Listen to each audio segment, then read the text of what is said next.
नहीं आ रहा भगवान आत्मा, बस बस बस बस वही लग रही है, नहीं तो क्या हो जाती वो लग, हमें ये पता तो है जो मिथ्या है, फिर छूटता है नहीं, मजा आ रहा ना, अच्छा लग रहा, दुखदाई नहीं लग रहा, अनंत संसार का कारण नहीं लग रहा, नरक निगोद का कारण नहीं लग रहा, आ रहा भगवान हमारा कितना नुकसान हो रहा, हमारा कितना समय बर्बाद हो रहा, ये नहीं लग रहा, इसलिए वो मिथ्या मानता क्या नहीं हो पा रही।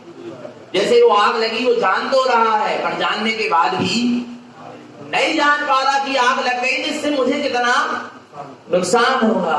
जैसे बच्चा होता है ना, उससे कहती माँ बेटा जी ताता है ताता, वो आर्थिक प्रज्वलित है, या दीपक जल रहा वो छूने की कोशिश करता तो वो क्या कहती माँ ताता है ताता, तो बच्चा क्या हो जाता है पीछे हट जाता, फिर वो क्या कहता है वो भी कहता ताता है ताता, नहीं आ रहा भगवान का, पर फिर भी फिर थोड़ी देर बाद फिर क्या होता, जैसे ही माँ का ध्यान इधर उधर गया फिर उसको छूने की कोशिश करता, क्यों कर रहा, कह तो रहा ना ताता है, माँ के कहने पर कह रहा ताता है, अभी उसका अनुभव नहीं है कि ताता क्या है और इससे कितना नुकसान हो जाएगा। आ रहा भगवान आत्मा, नहीं आ रहा समझ में, और जब एक बार क्या लग जाए चूल्हे झटका लग जाए फिर अंदर से निकलेगा ताता है ताता है, पहले भी निकला था और अभी भी निकल रहा है, पर एक अनुभव के साथ निकल रहा है और एक दूसरे के कहने पर निकल रहा है। आ रहा नहीं आ रहा भगवान आत्मा, ये मिथ्या मानता भी कहां से छूटना चाहिए, अंदर से छोड़ना, मेरे कहने पे मत छोड़ देना। आ रहा भगवान आत्मा, नहीं आ रहा और मेरे कहने पर भी नहीं छोड़ पाओगे, छोड़ोगे तो अपने अंदर के स्वयं के उपादान से छूटेगा। जो कुछ भी त्याग और ग्रहण होता है सब अपने उपादान से होता है, सामने वाला तो एकमात्र क्या होता है निमित्त होता है, मेरे कहने पर नहीं, अंदर से आए। यहाँ ये मिथ्या दुखदाई अनंत संसार का कारण है, नरक निगोद का कारण है, हमें भाव भाव में भटकाने वाला है, इसलिए मिथ्या मानता को क्या कर दो, मिथ्या को जानने बस से काम नहीं चलेगा, मिथ्या से क्या नुकसान है उसको भी क्या करना पड़ेगा, कारण और कार्य को दोनों को जानना पड़ेगा। नहीं आ रहा समझ में, कारण और कार्य दोनों को जानना पड़ेगा, और जब कारण और कार्य की हमको पहचान हो जाएगी तो हमारा ये मिथ्या क्या हो जाएगा, छूट जाएगा, वस्तु नियम से छूट जाएगी। कारण यदि मिथ्या, दुख का कारण, संसार परिभ्रमण का कारण, दुर्गतियों का कारण, अनंत दुख को देने वाला क्या है, मिथ्यात्व है। आरा भगवान आत्मा वो मिथ्यात्व रूपी कारण छूट जाएगा, तो संसार में परिभ्रमण रूप जो कार्य चल रहा था, दुख रूप जो कार्य चल रहा था वो भी क्या हो जाएगा, छूट जाएगा। कारण के समाप्त होने पर कार्य भी क्या हो जाता है, समाप्त हो जाता है। आरा भगवान आत्मा तो किसको छोड़ना है, सबसे पहले कारण को छोड़ो, कारण छूटेगा दुख, हम दुख से बचना चाह रहे हैं, हम दुर्गतियों से बचना चाह रहे हैं, हम संसार के परिभ्रमण से बचना चाह रहे हैं, पर हम इन सबका जो मूल कारण है क्या उसको छोड़ना, बस इतनी सी जीव के अंदर क्या चल रही है, ये सबका मूल कारण, सब दुखों का मूल कारण क्या है, मिथ्यात्व है। इसको क्या कर दो, अभी भी समय है, सब क्या कर दो, अर्घम निर्पामति, अंतिम है, अंतिम आ रहा है भगवान आत्मा, अभी भी जो कछु बचो हुए सबका कर दो, बिल्कुल स्वाहा कर दो। इसलिए गुरु महाराज अंतिम अंतिम समय भी कहते जा रहे हैं। आपको पता है एक जगह की सत्य बात है, अपने बुजुर्गों ने आज तक तारण पंथ को संभाल कर रखा, हम सही बता रहे हैं। पता है उनके बुजुर्ग दादाजी बहुत दुखी हुए, उनका अंतिम समय, कुछ समय पहले की बात, बुजुर्ग हो गए, कहने लगे, एक कोई साधक गए उनके पास, कहने लगे आपको कुछ दुख तकलीफ तो नहीं है, लड़का बच्चा तुम्हारी सेवा कर रहा है क्या नहीं कर रहा है अच्छे से, जबकि पूरी तीनों बहुएं, तीनों बेटा नाती नतरा सब उनको कैसे रख रहे, हाँ तो हाथ रख रहे थे, पूर्ण बहुत अच्छे से सेवा, संस्कारित परिवार है, आराम भगवान संस्कारों से सुशोभित परिवार है, बहुत अच्छे से माता पिता की वो क्या करते हैं, अपने सेवा करते हैं, पर फिर भी वो साधक से भी दादाजी कहने लगे ये सेवा तो खूब कर रहे हैं, ये मेरी सेवा तो खूब अच्छे से कर रहे हैं, पर मेरे बच्चे विपरीत दिशा में जा रहे हैं। तो साधक को लगा कि विपरीत दिशा में जा रहा है माने कहीं व्यसन कर रहे होंगे, कोई शराब पी रहा होगा, कोई जुआ खेल रहा होगा, आ रहा ये विपरीत दिशा में जा रहे हैं। कहने लगे दादाजी कहने लगे ये विपरीत दिशा में नहीं, ये तारण पंथ को छोड़ के इधर उधर की आमनाओं से जुड़ने, मेरे को इसका दुख है, यदि ये अंतिम समय मेरे लिए कुछ कर सके बिलाई भी शरीर की सेवा करें और न करें, पर इन बच्चों से कह दो कि तारण पंथ को छोड़कर कहीं ना जाए। और भगवान आत्मा विचार करना, मैंने भगवान आत्मा मैं कभी किसी अनायतन के सीढ़ी पर मैंने क्या नहीं रखा, आज तक कदम नहीं रखा। चैत्यालय की सीढ़ी के अलावा मैंने, जिनवाड़ी चैत्यालय की सीढ़ी के अलावा मैंने कहीं क्या नहीं रखा, कदम नहीं रखा। और आज मेरे बच्चे क्या हो गए हैं, मेरी सेवा तो खूब कर रहे हैं, पर वो अपने पंथ और मार्ग से क्या हो रहे हैं। इनसे कह दो कि ये क्या करें, यानी मेरे लिए कुछ कर सके तो ये अपने पंथ में क्या हो जाए, जिस धर्म में, जिस कुल में, जिस आमनाय में, संप्रदाय में, पंथ में, मोक्ष के मार्ग में, जिन शासन में, तारण पंथ में जन्म लिया, उसमें क्या होता है। ये सीख होती है, नहीं आ रहा भगवान आत्मा, ये उपदेश होता है, ये शिक्षा होती है, नहीं आ रहा भगवान आत्मा। समझना, ऐसे गुरु महाराज जी जाते जाते कह रहे हैं कि तुम मिथ्यात्व क्या कर दो, छोड़ दो, ज्ञान को क्या कर दो, छोड़ दो, और अपने शुद्ध तत्व श्वास में शुद्धात्मा की शुद्ध क्या करो, साधना करो। और बच्चों ने नियम दिया, हम अपने कुल की क्या रखेंगे, लाज रखेंगे, हम अपने पिता की भावनाओं का सम्मान करेंगे, हम तारण पंथ को छोड़कर और कहीं नहीं जाएंगे। बेटा आपको किसकी फिक्र है, हमारी सेवा करने बच्चे, बस काम खत्म।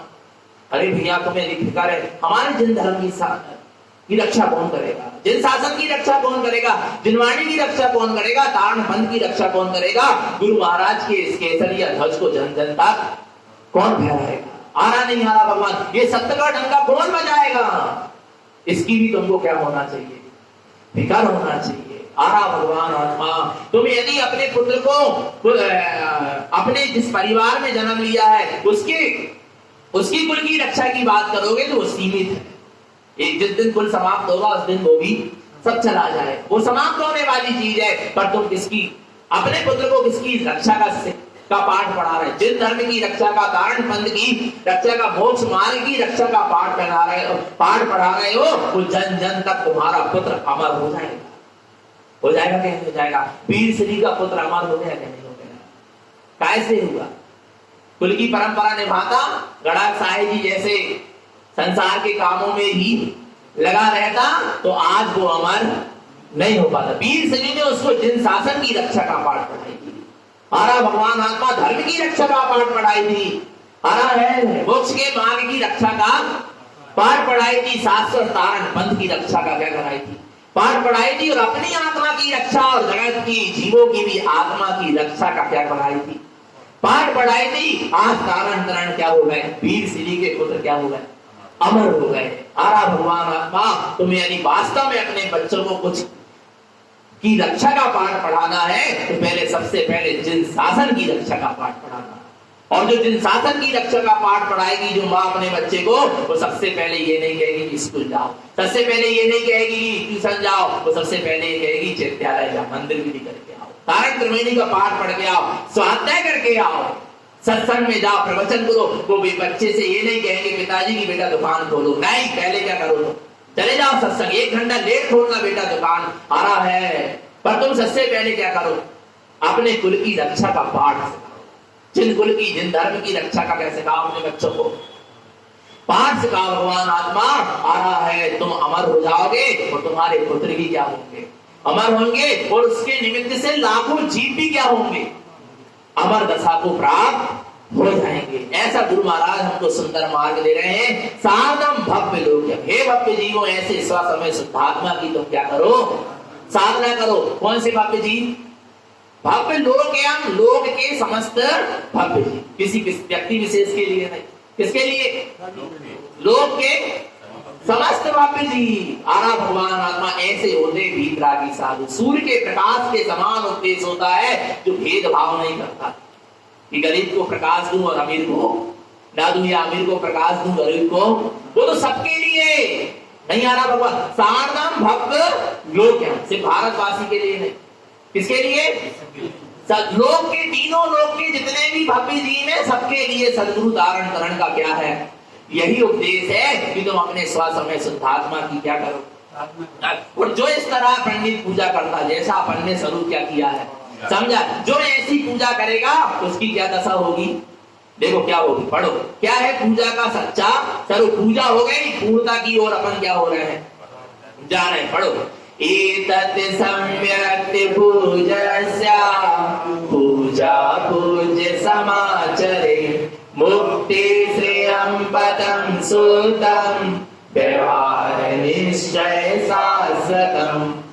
देखो क्या कहते हैं, एतत् सम्यक् पूजस्या, इस तरह जो, ऐसी गुरु महाराज ने, जिनेन्द्र परमात्मा ने पंडित पूजा में कहा, इस तरह जो पूजता है, एतत् सम्यक् पूजस्य, इस तरह जो पूजा करता है भाई, सम्यक क्या है, पूजा है। कैसी पूजा है? पूजा पूज्य समाचरे, पूज के समान हमारा भी, हमारे स्वभाव में क्या होने लगना, आचरण होने लगना, यही सच्ची क्या है, पूजा है। मुक्ति श्रेयं पथम शुद्धम, यही श्रेष्ठ मोक्ष के मार्ग का, यही श्रेष्ठ मोक्ष का शुद्ध मार्ग है, यही श्रेष्ठ मार्ग है और यही मोक्ष का शुद्ध मार्ग है। इस तरह पूजा करना ही मोक्ष का शुद्ध मार्ग की, पूज्य के समान हमारा क्या हो जाए, आचरण हो जाए। व्यवहार निश्चय शाश्वतम, कैसे? व्यवहार और निश्चय, यही व्यवहार है और यही निश्चय। तुम व्यवहार की पूजा के नाम पर भी मत भटको और तुम निश्चय पूजा के नाम पर भी मत भटको। इस पंडित पूजा जी के अनुसार यदि तुमने वास्तव में अपने शुद्धात्म देव की आराधना कर ली तो तुमने व्यवहार और निश्चय से पूजा कर ली। ये व्यवहार और निश्चय का शाश्वत क्या है, मार्ग है। लोग क्या कह देते हैं, भैया व्यवहार में तो भी तो जाने, गुरु महाराज ने तो कही कि व्यवहार भी लेके चलो, और तो वो व्यवहार नहीं है। नहीं आ रहा, भगवान मिथ्या ज्ञान को ज्ञान में लगाए, संसार शरीर पाप विषय कसाय में लगाए, ये व्यवहार नहीं है। कौन सा व्यवहार? जो पूज्य के समान आचरण करा दे और हमें स्वयं पूज्य बना दे, वो सच्चा क्या है, व्यवहार है। और जो हमें संसार में भटका दे वो व्यवहार नहीं है, वो सब मिथ्या। आरा भगवान आत्मा, व्यवहार निश्चय शाश्वत, ऐसे व्यवहार निश्चय से शाश्वत मोक्ष का मार्ग है। तुम इस तरह पंडित पूजा जी के अनुसार क्या करो, तो कैसे पूजा करो, निर्मल कर मन वचन काय को तीर्थ स्वरूपिणी तिरवैनी, करो आत्म की पूजा विज्ञो यही एक भव जल करनी, शुद्ध आत्मा का पूजनी पूजनीय सुखदाई, युगल नयों से यही सिद्ध है, यही एक शिव पथ भाई। बोली पंडित पूजा ग्रंथारी राज की, श्री गुरु कारण करण मंडलाचार्य जी महाराज की। बस अब कमल भक्ति से ये गाथा पढ़ेंगे, शुरुआत करें। तत्वं च परम तत्वं परम पावन भावदर्शिये, परम दिनं परमेष्टि नमाम्यहं परम देव देवस्य। अब जिसने ऐसी पूजा करी है अपने शुद्धात्म देव की, अपने पूज्य सम वीतराग स्वभाव में जिसका आचरण हो रहा है, उसकी क्या दशा होती है, ये कमल भक्ति सी है। ऐसी जिसने वास्तव में निश्चय व्यवहार से पूजा करी है, उसकी अब कमल भक्ति सी क्या होने वाली है, खिलने वाली है। कमल भक्ति सी खिल गई जिसकी बनता बहे, कमल भक्ति सी माने छठ कमल खिल जाए, आत्मा के प्रदेश प्रदेश खिल जाए। आरा भगवान आत्मा, आत्मा के अंग और सर्वांग, अंग सर्वांग माने जो शरीर नहीं, अंग सर्वांग माने क्या, शुद्ध प्रदेशों से आनंद का झरना झरने लगे, आनंद स्फुटित होने लगे, उसका नाम कमल भक्ति सी है। आरा भगवान आत्मा, ऐसी कमल भक्ति सी का भी अपन यथा समय वांछन समझने का प्रयास करेंगे तो निरंतर निशुद्धात्मा की सूरत बनी रहे, अपना सबका जीवन सम्यक और संयम में बना रहे। बोलिए आचार्य प्रवर श्रीमद जिन कारण करण मंडलाचार्य जी महाराज की शुद्धात्मा।